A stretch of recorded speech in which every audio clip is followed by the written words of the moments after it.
네, 안녕하세요. 저는 지금 서울의료원 정형외과에서 무릎 관절을 주로 담당하고 있는 배준건이라고 합니다. 오늘은 100세 시대 무릎 통증 오해와 진실이라는 주제로 여러분과 이야기를 나눠보도록 하겠습니다. 그래프는 통계청 자료인데요. 지금 만 65세 이상 환자분들이 23년도에는 한 20% 정도 되는데 20년 뒤에는 30%, 그리고 40년 뒤에는 거의 50%가량 계속 늘어나고 있다고 합니다. 그러니까 고령화 시대가 진행되고 있는 거겠죠. 5, 60, 70대에 보시면은 퇴행성 관절염 환자분들이 당연히 연세가 드시기 때문에 10대나 20대, 30대, 40대에 비해서 훨씬 더 많이 있는 것을 볼 수가 있습니다. 그리고 80대에서도 실질적으로도 계속 늘어나고 있는 추세라는 걸 확인할 수가 있습니다. 그래서 이것도 마찬가지로 자료를 보게 되면 이제 2015년도부터 해서 계속 매년마다 무릎 관절증으로 해서 환자분 수는 늘어나고 있고 앞으로도 계속 늘어날 것으로 보고 있습니다. 그러면은 왜 퇴행성 무릎 관절염이 다른 관절에 비해서 가장 많은 이유가 뭘까요? 첫 번째는 체중을 부하받는 기관이기 때문에 그렇습니다. 상지 관절, 어깨나 팔꿈치나 손목 같은 경우는 아프거나 하시면 쉬고 가만히 계실 수가 있지만 우리가 이제 걸어 다니지는 않을 수 없지 않습니까? 그래서 기본적으로는 고관절이나 슬관절이나 족관절에 체중이 많이 부하가 가기 때문에 퇴행성 관절염이 많이 올 수가 있습니다. 그 중에서도 이제 무릎 관절이 가장 많은 이유는 탁자 위에 농구공이 있는 것 같은 모양을 갖고 있기 때문에 체중이 부하되는 경우에 좁은 표면적에 많은 체중이 부하되기 때문에 퇴행성 관절염에 취약할 수밖에 없는 불합리한 구조를 갖고 있다, 이렇게 보시면 되겠습니다. 그래서 무릎 관절의 구조를 다시 보게 되면은 뼈는 정강이뼈, 그리고 허벅지뼈, 그리고 무릎뼈가 있겠고요. 그 다음에 이제 우리가 자세히 봐야 될 것들이 무릎을 앞뒤로 막아주는 전방 십자인대, 후방 십자인대, 그리고 무릎의 바깥쪽 안쪽으로 막아주는 외측 측부인대, 내측 측부인대가 있겠고, 우리가 주로 관심을 갖는 부분들은 여기 대퇴골 위에 잘 덮여 있는 연골과 그리고 반달 모양의 반월상 연골판을 우리가 들 수가 있습니다. 그래서 이 부분을 자세히 보게 되면은 여기 이렇게 보이는 게 반월상 연골판이고 이게 허벅지뼈, 이게 정강이뼈라 보시면 되겠습니다. 색깔 보면은 베이지색으로 이렇게 아주 그냥 깨끗하게 되어 있는데 이것을 정상 연골로 아주 건강한 무릎이라 볼 수가 있겠고, 우리 무릎은 저 타이어 같아가지고 많이 사용하면은 결국에는 닳아서 저 위쪽에 있는 허벅지뼈와 정강이뼈가 붙을 수밖에 없는 그런 운명을 갖고 있다 보시면 되겠습니다. 그래서 퇴행성 관절염이라는 것은 결과론적으로는 이 건강한 연골이 닳기 시작하고 마찬가지로 퇴행성 변화가 일어나면서 이 연골뿐만 아니라 이 주위에 있는 힘줄이나 인대, 뼈에서 염증이 발생해서 통증을 발생하는 경우를 퇴행성 관절염이라 할 수 있겠습니다. 관절염은 사실 여러 가지가 있는데요. 퇴행성 관절염이 있고 우리 몸에 있는 면역세포가 우리 몸을 공격하는 류마티스 관절염이 있고 통풍성 관절염이 있고 바이러스가 감염에 돼서 발생하는 화농성 관절염, 그리고 넘어지거나 다친 후에 우리 연골이라던가 십자인대 같은 것이 다치고 또 부러져 가지고 관절면이 다치는 경우에도 관절염이 빨리 진행될 수가 있기 때문에 외상성 관절염 등등이 있게 되겠는데, 우리가 이제 외래에서 환자분들한테 관절염이 있어요 이렇게 말씀드리는 거는 99%가 퇴행성 관절염입니다. 그래서 의사 선생님들이 이거는 류마티스 관절염이에요, 통풍성 관절염이에요 이렇게 말하지 않는 이상 대부분은 퇴행성 관절염이다 이렇게 생각하시면 되겠습니다. 그리고 이제 진행 과정을 통해서도 분류를 할 수가 있는데요. 이제 1차성 관절염 같은 경우는 특별한 원인 없이 그냥 나이가 들면서 자연스럽게 오는 퇴행성 관절염을 말하게 되겠고, 2차성 관절염 같은 경우에는 연골판이 파열이 되거나 골절이 있거나 연골 손상이 있거나 십자인대 손상 같은 게 있는 경우에 이제 관절염이 조금 더 빨리 진행되는 경우, 이런 경우를 2차성 관절염이라고 할 수 있겠습니다. 그래서 관절염이 발생을 하게 되면은 통증이 발생하고, 그에 따라서 이제 아파서 움직이지 못하니까 운동을 못하고, 운동을 못하니까 살이 찌고, 또 아프니까 또 못 걷고, 이게 반복이 되면서 계속 악순환이 되게 되는데요. 이제 적절한 시기에 개입해서 이 악순환을 끊거나 평소에 잘 조절하는 것이 가장 중요하겠습니다. 퇴행성 관절염의 원인은 여러 가지가 있는데 첫 번째는 노화입니다. 어쩔 수가 없는 건데, 우리가 아기로부터 태어나서 청년기 걸쳐서 열심히 일하시고 나중에 다시 노인이 되게 되시는데, 나이가 들면서 우리가 근육의 힘이 떨어지고, 그리고 이제 외부 스트레스에 대한 무릎의 반응도 떨어지게 되고, 이제 고유 수용 감각이라고 해서 우리가 잘 서거나 이렇게 미세한 감각을 유지하는 것들이 있는데, 그런 감각도 나이가 들면 떨어지게 되고, 그리고 연골도 많이 닳게 되고, 이러다 보니까 자연스럽게 오는 퇴행성 관절염이 있고, 두 번째로는 이제 잘못된 생활 습관입니다. 그림에서 보는 것처럼 쪼그려 앉는다거나 양반다리 한다거나 계단 내려가는 경우, 이런 것들을 많이 하는 자세들이 다 무릎에 부하가 많이 가는 자세들인데, 이런 걸 많이 하면 퇴행성 관절염이 오실 수가 있고, 실제로도 이제 이런 거 많이 하시는 분들이 주로 농사 짓는 분들, 그리고 식당에서 열심히 일해 주시는 분들, 그런 분들 보시면 다 퇴행성 관절염이 심하게 진행이 돼서 이제 무릎 수술 받으러 오시는 분이 많다, 이렇게 생각하시면 되겠습니다. 증상은 전형적인 건 통증이죠. 그래서 활동할 때 아프고 쉬면 괜찮지만은 나중에 진행이 되면 이제 쉴 때도 아플 수가 있겠죠. 근데 이제 우리가 아셔야 되는 거는 통증 자체는 이제 연골이 닳아서 아픈 게 아니고, 연골에는 신경이 없기 때문에 아픈 건 아니고요. 관절염이 생겨서 주변에 있는 관절막이나 인대나 뼈나 근육에서 염증이 생겼을 때 통증이 발생한다, 이렇게 생각하시면 되겠습니다. 제가 외래에서 주로 물어보는 부분이, 환자분 계단 내려갈 때 많이 아프세요? 그리고 쪼그려 앉을 때 많이 아프세요? 이걸 많이 물어보거든요. 이런 증상이 좀 있으신 분들은 이제 관절염이 좀 진행되기 시작되었다, 이렇게 생각하시면 되겠고, 다리가 오다리가 좀 심해지시는 분이라던가 침대에 누웠는데 발 오금부가 바닥에 닿지 않는 분들, 이런 분들이 이제 퇴행성 관절염이 진행되고 있는 분이다, 이렇게 생각하시면 되겠습니다.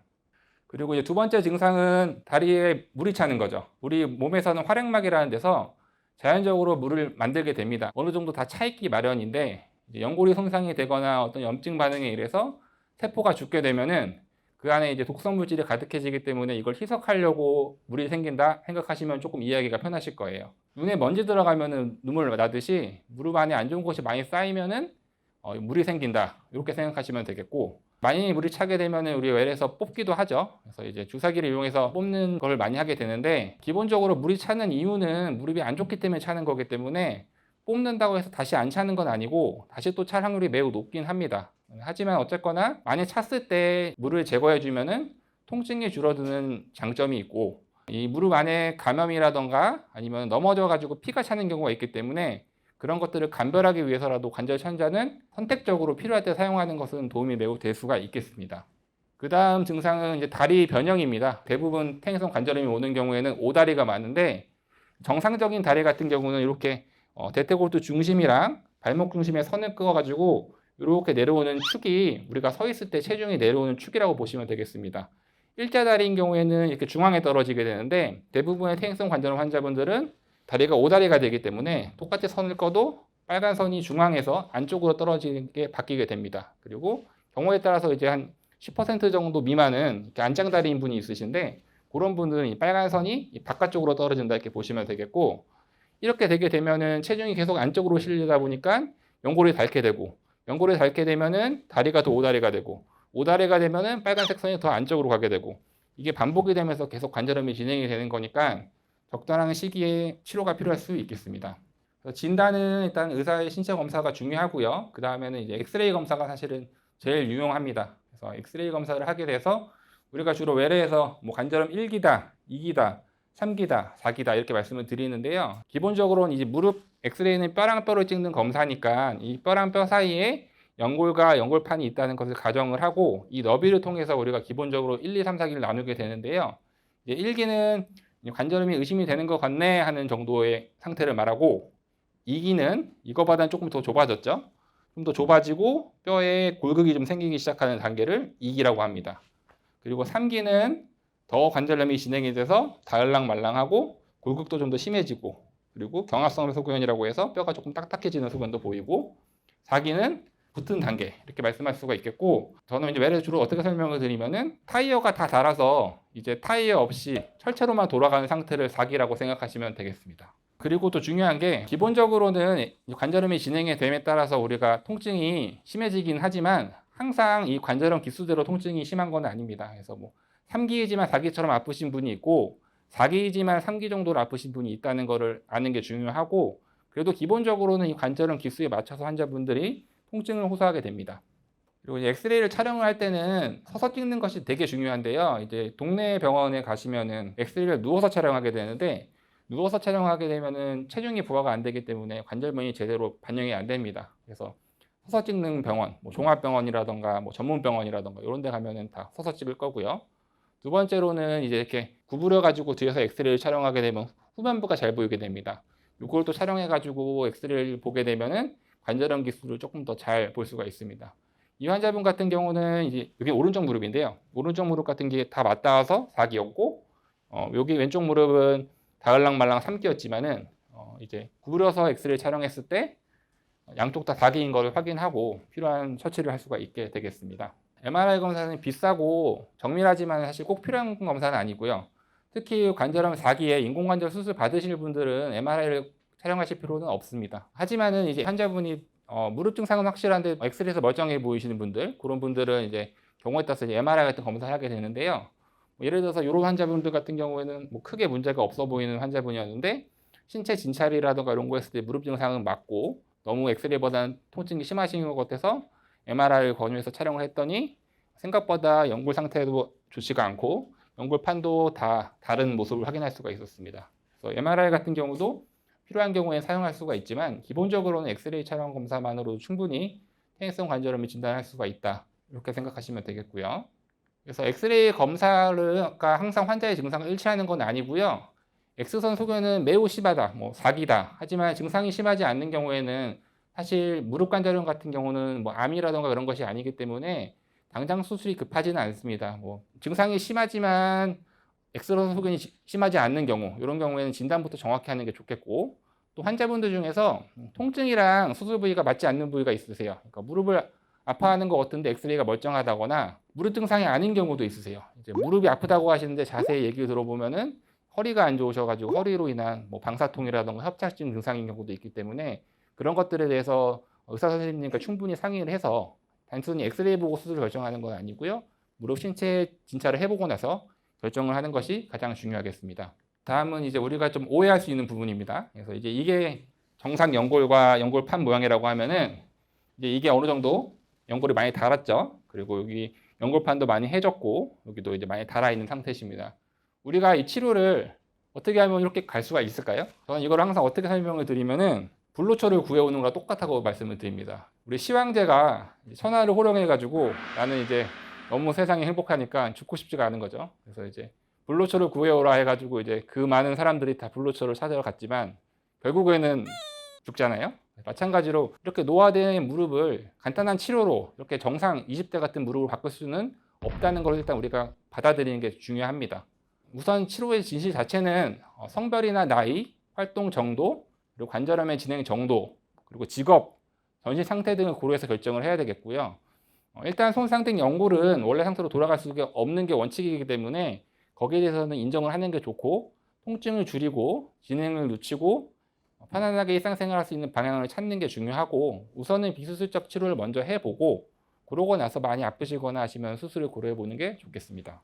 줄기세포 주사가 있죠. 그래서 줄기세포 주사 같은 경우에도 우리들이 많이 해보고 싶어 하긴 하죠. 그래서 최근에 연구되고 있는 치료 방법이고 논문이라던가 검사에서 좀 이제 도움이 된다는 얘기는 있지만은 아직까지는 효과나 안전성이 완전히 검증된 게 아니고요.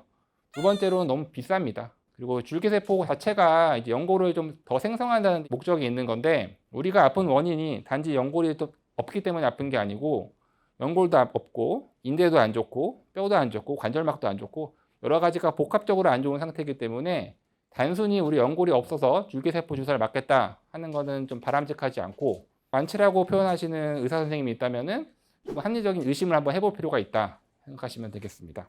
치료는 이제 기본적으로는 좀 재미없으실 수도 있겠지만 생활습관 교육을 하는 겁니다. 되도록 서서 하는 활동을 좀 줄이고 장기간 걷는다거나 달리기나 등산 같은 건 피하시는 거고, 제일 효과적인 게 이제 체중을 줄이는 겁니다. 그래서 체중을 한 5kg만 빼도 증상이 한 10% 가까이는 더 줄어들 수가 있는데 사실 살이 빠지지가 않기 때문에 살을 못 빼는 거거든요. 하지만 체중을 뺄 수 있다면은 체중을 빼는 게 제일 중요하겠습니다. 그다음에 운동 치료 같은 경우는 이제 우리 허벅지 근육이 다리를 들어 올리고 하는데 제일 좋기 때문에 허벅지 근육을 강화하는 운동이 제일 좋겠고요. 수영이나 그림처럼 앉아가지고 다리를 들어 올리는 운동이라든가 실내 자전거 같은 경우는 좋습니다. 근데 중요한 거는 관절이 아프지 않는 자세에서 시행하는 게 되게 중요한데, PT 받는다고 해가지고 이제 헬스장에서 스쿼트 같은 거 하시게 되면은 그건 오히려 무릎을 해하게 하는 자세이기 때문에 그런 것들을 통해 가지고 다리의 근육을 키우는 것보다는 수영이나 이렇게 다리를 들어 올리는 것, 체중이 부과되지 않는 상태에서 근육을 키울 수 있는 운동이 좋겠고요. 어르신들 중에서 이제 은퇴하시고 이제 평소에는 운동 안 하시다가 이제 내가 은퇴하니까 운동 열심히 하겠다 하셔가지고 저기 둘레길을 1000보, 20,000보씩 막 2시간씩 걸으시면서 나 열심히 운동하는데 무릎이 아프다 이렇게 오시는 분들이 많거든요. 그런 환자분들은 사실은 무리해서 아프신 겁니다. 처음에는 가볍게 운동을 하는 게 좋고요. 뭐든지 무리하시면 아프실 수가 있기 때문에 내리막길이나 이런 것들은 좀 피하시는 게 좋겠습니다. 진통소염제입니다. 가장 효과적인 치료고 염증을 줄이기 때문에 증상을 줄이는 데 아주 도움이 될 수가 있습니다. 물론 약도 어떻게 보면은 이제 술과 같아가지고 술 조금만 먹어도 많이 취하시는 분들이 있듯이 약을 조금만 먹어도 효과가 있는 분이 있고 약을 많이 먹어도 효과가 없는 분이 있긴 하지만 기본적으로는 염증을 줄이고 통증을 줄일 수가 있기 때문에 가장 유용한 수단이 될 거고요. 다만 많이 장기간 복용하실 시 콩팥이나 위장관 질환이 있을 수가 있기 때문에 매일 복용하시는 것보다는 아플 때만 좀 복용하는 게 좋다고 말씀드릴 수 있겠습니다. 그다음에 이제 건강기능식품입니다. 그래서 이제 많이들 물어보시는데 뭐 글루코사민이나 뭐 MSM, 뭐 콘드로이신 먹어도 괜찮나요? 이렇게 물어보시거든요. 먹어도 괜찮다고 말씀을 드립니다. 건강기능식품은 허가 기준이 제일 중요한 게 안정성입니다. 그러니까 안전하기 때문에 나오는 거거든요. 효과가 좋으면은 약으로 나오지 식품으로 나오지는 않습니다. 안전해서 나온 거기 때문에 드시고 싶으시면 많이 드셔도 상관은 없는데 다만 이게 효과가 입증된 건 아니고 뭐 일부 사람들 중에서 좀 효과가 있다는 분들도 사실은 그 무릎이 원래 얼마나 아팠는지 알 수가 없는 부분이기 때문에 객관적이지가 않습니다. 그 다음에 연골주사죠. 연골주사는 이제 무릎의 구성 성분인 히알루론산이라는 제제를 넣어주는 건데요. 이걸 넣어준다고 해서 연골이 재생이 되지는 않습니다. 근데 그림에 보이는 것처럼 무릎에 기름칠하는 효과가 있고 환자분들 중에서 맞고 편안하다 하시는 분들이 있기 때문에 주사를 많이 놔드리고는 있고요. 나쁘지 않은 치료라고 보실 수 있겠습니다. 그 다음에 이제 뼈주사죠. 뼈주사는 이제 강력한 항염증 물질을 무릎에 넣어주시는 건데 사실 이제 퇴행성 관절염, 염증이기 때문에 스테로이드 주사가 무릎에 들어가면 효과는 좋습니다. 다만 이게 당을 높이기도 하고 뼈를 약하게 하기도 하고 그리고 감염에 취약하기 때문에 선택적으로 아주 제한된 환경에서 사용해야 될 거고 퇴행성 관절염에 사용하는 건 많지가 않고요. 오히려 이렇게 류마티스 관절염이라든가 이런 쪽에 사용하는 경우가 있겠습니다. 그 다음에 이제 뭐 프롤로 주사라고 해가지고 증식 치료에서 요즘 병원에서 많이들 사용하는 주사인데요. 이거는 이제 원칙적으로는 퇴행성 관절염을 위한 주사는 아니고 인대나 건이 만성적으로 좋지 않은 분들에 대해서 사용하는 주사라고 합니다. 이제 원리는 여기 양치기 소년처럼 이제 우리가 만성적으로 아픈 힘줄이나 인대는 아무리 아프다고 해도 우리 몸에서 신경을 쓰질 않습니다. 그래서 리도카인, 마취제랑 포도당을 섞어가지고 이제 만성적으로 안 좋은 부분에다가 주사를 놓게 되면은 삼투압에 의해서 세포가 파괴가 되면은 이제 우리 몸이 긴장을 해가지고 이제 재생세포들이 글로 가가지고 막 치료를 해준다. 그 외의 치료는 이제 관절 내시경 수술이라고 해서 간단하게 무릎에 구멍을 뚫어가지고 안 좋은 부분을 살짝 제거하는 수술이라고 보시면 되겠고 부분적으로 연골이 안 좋으신 부분에 대해서 뭐 구멍을 자꾸 뚫어가지고 연골이 재생하게 하는 뭐 미세천공술이나 안 좋은 부분이 있으면 우리가 많이 체중을 부과하지 않는 부분에서 뼈랑 연골을 떼어내서 안 좋은 연골에다가 구멍을 뚫어서 집어넣는 시술도 있을 거고 갈비뼈에서 이제 줄기세포 같은 거를 추출해 가지고 하는 이런 치료도 있기는 한데 이런 치료들은 다 기본적으로는 이렇게 국소적으로 연골이 안 좋은 경우에 사용해 볼 수가 있고 퇴행성 관절 환자분들은 국소적으로 안 좋다기보다는 전체적으로 안 좋기 때문에 이게 적합한 치료라고 볼 수는 없겠습니다.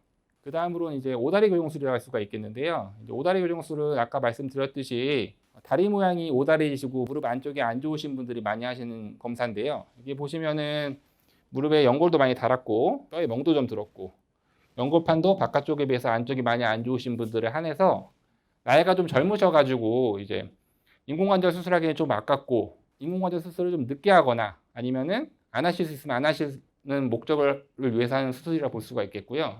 이런 분들이 꺼보시면 이렇게 안쪽으로 떨어지게 되는데 적절하게 처치를 해서 다리 모양을 이렇게 바깥쪽으로 좀 떨어지게 하게 되면 바깥쪽 건강한 연골로 좀 무릎을 사용하실 수가 있기 때문에 그런 쪽에서 의미가 있는 치료를 할 수 있겠습니다. 어떻게 생각하시면 좋으면 이제 인공관절 수술하기 전 단계에서 많이 아프신 분들이 인공관절 수술이 운이 좋으면 안 하실 거고 하더라도 좀 늦게 할 수 있는 방안에서 할 수 있는 수술이다. 이렇게 생각하시면 되겠고요. 그 다음에 이제 부분 인공관절 수술입니다. 무릎이 이 안쪽만 안 좋으신 경우 이런 경우에만 할 수 있는 수술인데요. 실제적으로는 무릎이 안쪽만 안 좋다기보다는 대부분은 안쪽이 이만큼 안 좋을 정도가 되시면은 바깥쪽도 안 좋고 여러 관절이 안 좋기 때문에 전체 인공관절을 하기도 하지만은 제한된 환자분에 대해서는 부분 인공관절 같은 경우도 수술하시게 되면은 매우 도움이 될 수가 있겠습니다.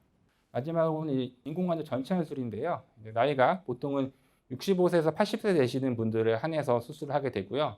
65세 이하는 인공관절의 수명이 영원하진 않으니까 훗날에 재수술 가능성을 설명을 하고 수술을 해드리기도 하고요. 그리고 80세 이상은 합병증이 좀 높기는 하지만 요즘에는 많이 발달을 해서 80세 이상도 많이 하고 있다.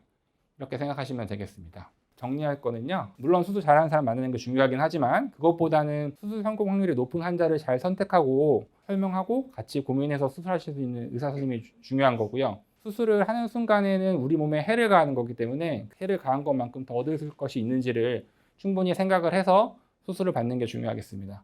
그리고 이제 우리가 노화에 대한 이제 섭리를 인정을 하고 우리가 할 수 있는 부분에 집중을 해야 되는 겁니다. 세상에 공짜가 없기 때문에 그냥 하나도 안 아프게 하는 방법은 없습니다. 나이 들면 당연히 아픈 거고, 다만 우리가 생활 습관 이런 것들을 잘 조절해가지고 무릎을 안 아플 수 있게 만들어 나가는 게 중요할 거고요. 그리고 마지막으로는 이제 관절염 진행 단계에 따라서 우리가 미리 수술을 할 건지 나중에 수술을 할 건지 이런 것들을 의사 선생님들이랑 잘 이야기해서 결정하시면 되겠습니다.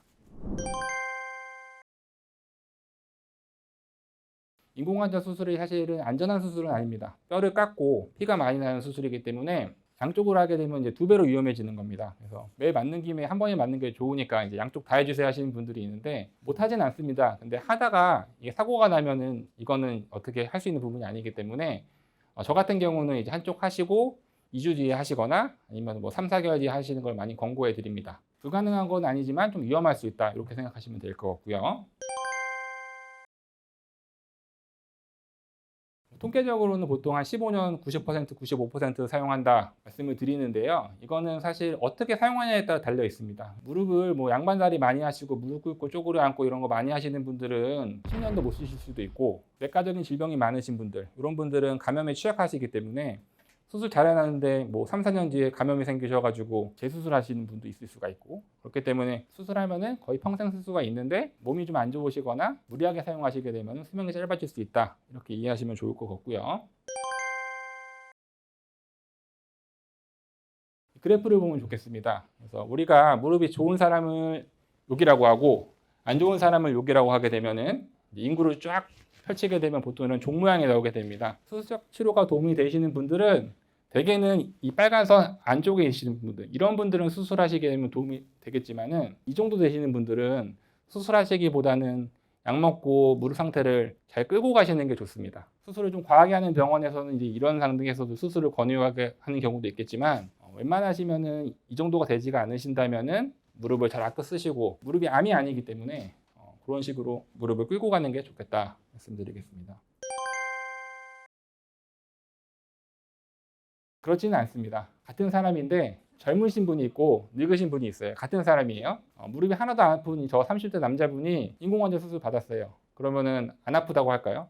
매우 매우 불편하다고 합니다. 왜냐하면 인공관절 수술 자체가 피부도 째고 관절막도 열고 그리고 뼈도 다 깎고 그리고 이제 기계를 넣기 때문에 아무리 해도 잘해놔도 불편합니다. 불편하지만 나이가 드신 분, 정말 너무 아프시고 많이 망가지신 분들은 그런 해를 가하고 수술을 하게 되면은 얻게 되는 부분이 많기 때문에 만족하십니다. 그래서 같은 환자분에게 수술을 하더라도 적합한 단계에서 수술하는 게 중요하다 이렇게 말씀을 드릴 거고요. 아프지 않지는 않습니다. 근데 이제 20년 전이랑 많이 달라진 부분이 피가 덜 나는 제재도 많이 나왔고요. 우리 마취과 선생님들이 실력이 많이 좋아지셔가지고 여러 가지 신경 차단 수술도 이제 수술 후에 해드릴 거고요. 옛날에는 아프신 거를 진통제로만 치료했지만은 이제는 뭐 정신과 제제도 섞어가지고 통증 수술을 하기 때문에, 그리고 여러 가지 주사를 섞어가지고 놔드리기 때문에 편해지셨습니다. 그래서 예전에 비해서는 통증이 많이 줄어들었고 위험성도 많이 줄어들었다 생각하시면 되겠습니다.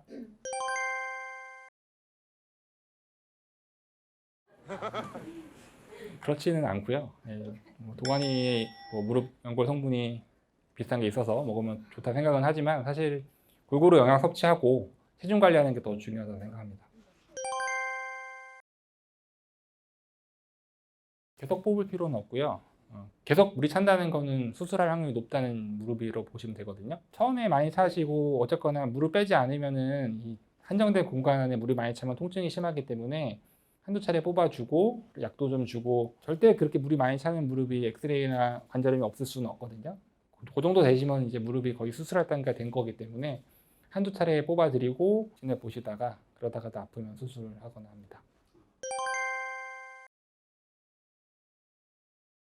소리가 나는 원인이 여러 가지가 있다고 하는데요. 첫 번째는 이제 무릎 안에서 기포가 터지면서 이렇게 딱 터지면서 소리가 난다거나, 무릎 앞에는 무릎뼈가 있는데 움직이는 과정들에서 조금 덜그덕덜그덕 거린다거나, 추벽이라는 게 있는데 추벽 같은 게 자꾸 걸린다거나 이런 경우에 이제 소리가 날 수가 있는데, 우선적으로는 통증이 있지 않으면 절대로 뭐 수술이 필요하거나 나쁜 것은 아닙니다. 누구나 소리가 날 수가 있고요. 좀 많이 나시는 분이 있고 적게 나시는 분이 있지만은 소리가 날 때 통증이 심하거나 하는 거 아니시면 걱정하지 않으셔도 됩니다.